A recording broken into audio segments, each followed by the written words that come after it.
मेरा प्रारंभ से ही एक शौक़ रहा है बाहर घूमना, नए नए स्थानों पर भ्रमण करना, तीर्थ यात्रा करना। हर वर्ष 15-20 दिनों का अवकाश लेकर मैं बाहर चली जाती थी। कभी घर के किसी सदस्य को साथ ले लेती तो कभी किसी ट्रैवल एजेंसी के साथ चली जाती थी। इस बार भी कहीं जाने का कार्यक्रम बनाया मैंने।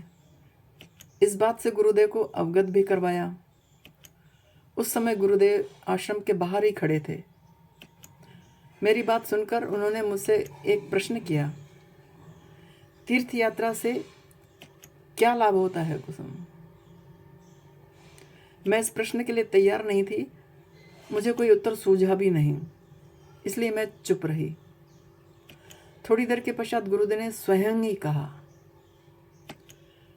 तीर्थ स्थान में जाकर ईश्वर के प्रति एक भाव अवश्य बना रहता है। गुरुदेव के छोटे से छोटे वाक्य में भी बहुत कुछ छुपा रहता था। इन छोटे छोटे वाक्यों को मैं भूल भी नहीं पाती थी। उसके विषय में सोचा करती थी। हमारी श्रद्धा, हमारा विश्वास पत्थर की प्रतिमा को भी जगा देता है। अपने भावों को अर्पण करने के पहले वह प्रतिमा हमें कुछ दे नहीं पाती। यह तो हमारे हृदय के उद्गारों का ही प्रभाव है। श्रद्धा और विश्वास है जो देवता को हमें कुछ प्रदान करने के लिए बाध्य कर देता है। भावपूर्ण इरादे से की गई छोटी से छोटी प्रार्थना देवता सुन लेते हैं, देवताओं द्वारा सुनी जाती हैं। उन दिनों मैंने एक गुरु बहन के साथ पचमढ़ी जाने का कार्यक्रम बनाया।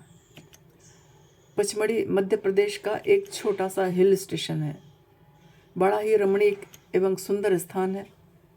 मंदिर ही मंदिर हैं। कहा जाता है कि प्राचीन काल में भस्मासुर दैत्य को भगवान विष्णु ने मोहिनी रूप धारण करके इसी स्थान पर भस्म किया था। हमने एक टूरिस्ट बस की थी जो देवास से पचमढ़ी को जा रही थी। वहाँ शिवजी के ही बहुत मंदिर हैं। शिव और सदगुरु में कोई अंतर है भी नहीं।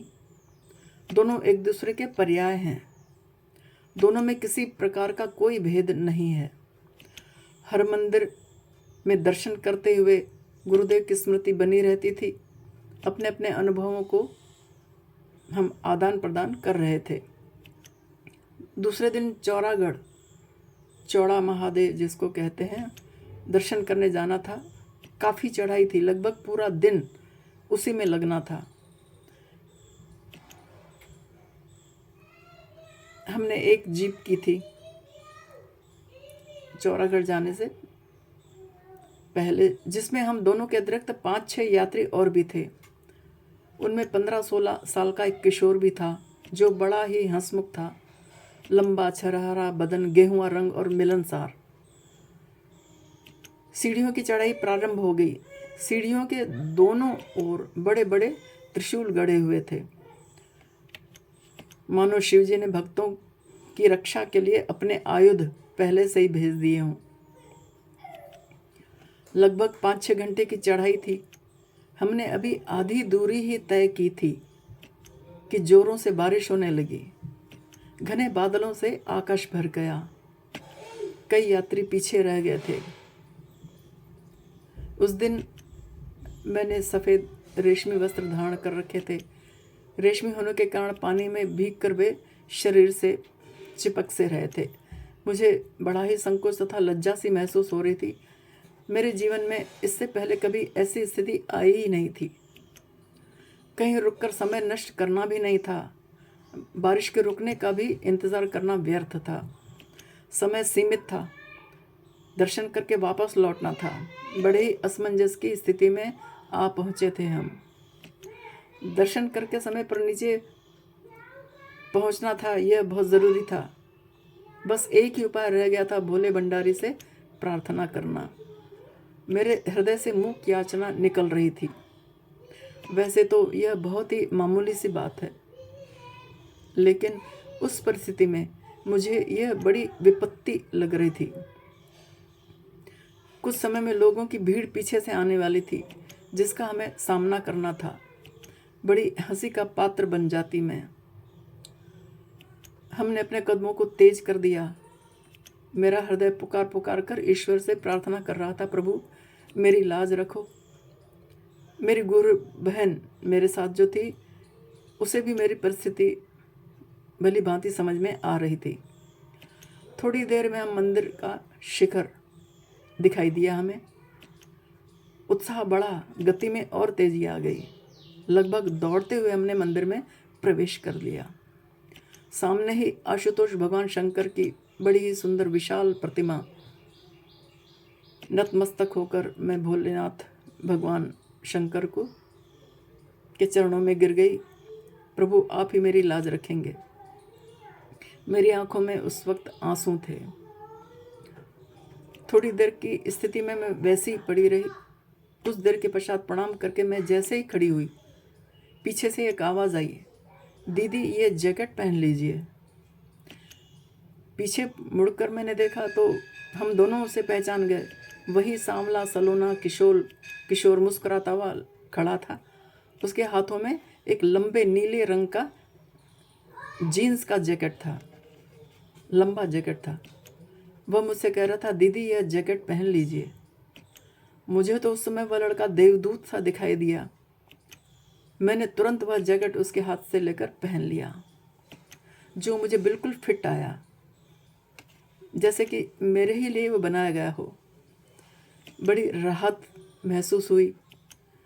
उसको बहुत बहुत धन्यवाद दिया। इतने में पीछे से लोगों की भीड़ आती हुई दिखाई दी, लेकिन अब मैं पूर्ण रूप से सुरक्षित थी। भोले बाबा ने मेरी पुकार सुन ली थी। मैं संतुलित हो गई थी। दर्शन करके बड़ा आनंद हुआ। उस पर्वत शिखर के चारों ओर बड़ा ही सुहावना दृश्य था। भगवान के चरणों में बार बार प्रणाम करके हम वापसी के लिए तैयार हुए। थोड़ी देर रुक रुक कर फिर से बारिश हो रही थी।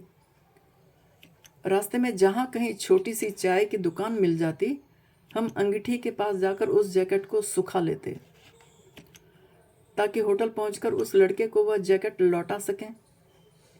राह में लड़का हमें कहीं दिखा नहीं। पर होटल पहुंचे तो वह लड़का हमें रिसेप्शन पर ही खड़ा दिखाई दे गया।